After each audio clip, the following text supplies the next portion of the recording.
आप सभी को मेरा नमस्कार। मैं सिमरन हिसार से ही। और अब की बार है ना, मैं अपनी पुरानी कविताएं उठा के लेके आई हूँ जो मैंने 10th में लिखी थी।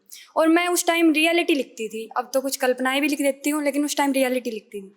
तो ये कहानी इस कहानी को मैंने कविता बनाया है और ये सच्ची कहानी है और मेरी माँ की है। कुछ जैसे नेगेटिविटी आ जाती है ना कई बार, तो मरने के थॉट्स आ जाते हैं, ऐसे था। तो उसमें है कि यार सच में माँ तो माँ होती है, जो हमारा दुख देखकर खुद रो देती है। आज सुनाऊंगी कहानी अपनी माँ की, अपने उस सारे जहां की। मेरी माँ कुछ दिनों से थी बड़ी बीमार, लेकिन फिर भी कम नहीं था उसका प्यार। माँ ने बताया कि एक दिन मुझे सपना आया, भगवान ने मुझे अपने पास बुलाया। सुबह 5 बजे सोचा कि सब छोड़ चली जाऊं, पता नहीं क्या मन कह रहा कि मर जाऊं। सोता हमें छोड़कर चली गई वो सड़क पार, देख रही थी लेकिन सोता हमें छोड़कर चली गई वो सड़क पार, लेकिन आंखों में आंसू लेकर सोच रही थी हमें ही वो बार बार। मेरे बाद बच्चों का क्या होगा, यह सोच रोते रोते वो आई घर, और देख रही थी हमें ही जी भरकर। तबीयत उसकी पहले ही खराब थी, कुछ और खराब हो गई। भरे गले से माँ ने आवाज लगाई, सिमरन उठ, सुबह हो गई। मैं उठी, पूछा माँ क्या हुआ, उसने कुछ नहीं बताया। मैं उठी, पूछा माँ क्या हुआ, कुछ तो बताओ, उसने कुछ नहीं बताया। उसके आंसू देख मेरा दिल घबराया। मैंने पापा और भाई बहन को जगाया, मैंने उनको माँ के बारे में बताया। सबने पूछा क्या हुआ, कुछ तो बताओ, क्या बात हुई हमें सुनाओ। अपनी व्यथा सुनाते सुनाते वह बहुत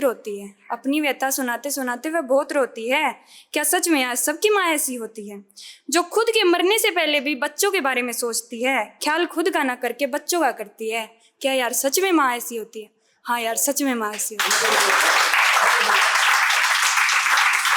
है। और ये एक लड़की की रियल स्टोरी है, पहले थी वो मेरे साथ, अब नहीं है। तो उसकी है, उसको आज़ाद रहना ज़्यादा पसंद था, उसको बंद रखते थे। शायद हर की लड़की की हो ये कहानी। माँ कहती थी कि बेटी अपना घर भला, दुनिया में कोई अपना नहीं। घर को पिंजरा समझ के वो कहती, माँ क्या मेरा कोई सपना नहीं। माँ की बातें गलत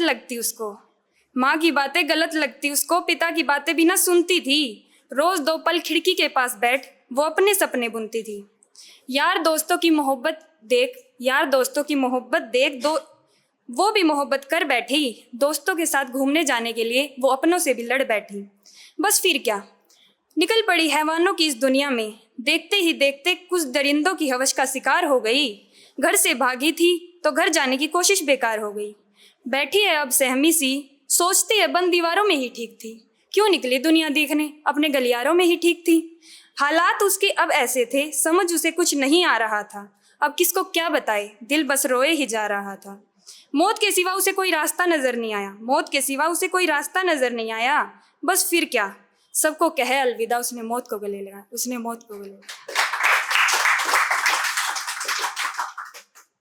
और एक है ये, मेरे लिए ना यहाँ तक आना भी बहुत बड़ी आज़ादी है। इतनी परमिशन अब जाके मिली है मुझे। तो मैं 10th में थी ना, मुझे लगता था कि भाई मैं आज़ाद नहीं हूँ। को ये कहते हैं ना कि भाई प्यार मोहब्बत पे ही लिखा जाता है, मैं कहती हूँ कि एक आज़ादी लेने के लिए भी लिखा जाता है। मैंने उस टाइम शुरू किया था जब मुझे कोई सुनने वाला नहीं था। तो उस पर मैंने हरियाणवी में लिखी थी कि मेरी जिंदगी के फैसले सारे दूसरे ने लिए, मार के सपने सारे मेरे मट्टी में रुला दिए। मैं लड़ी रोई पर मेरी एक ना चाली, तू एक छोरी से यो क्या कहने बाट टाली। जद किसी ने ना सुनी, जद या कलम से चाली, और अपने सारे दुख इन पन्या दी बता के आसन की आदत मन अपना ली। हस्ती हुई तो मैं सारे ने दिखू, पर दुख तो मेरे अपने ने भी ना बेरा।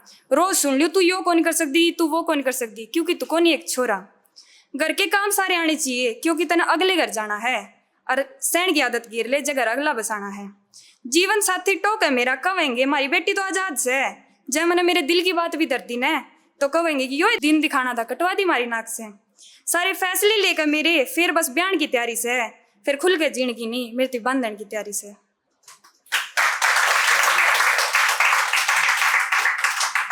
कि असली खूबसूरती क्या होती है, वो है, उस पे शायरी है। वो खूबसूरत परिंदा उड़ रहा है अभिमान की उड़ान, गुमान शरीर का है, अंदर की ना जान पहचान।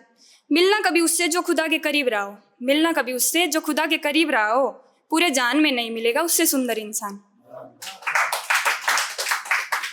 एक शायरी हो रहा है कि तू इतना ना सोच मुझे, तेरी तकदीर में शामिल नहीं हूँ मैं। मुझ में लाखों कमियां, तू खुदा का बेजान नायाब तोहफा। मुझ में लाखों कमियां और तू खुदा का बेजान नायाब तोहफा। माफ करना पर तेरे काबिल नहीं हूँ मैं।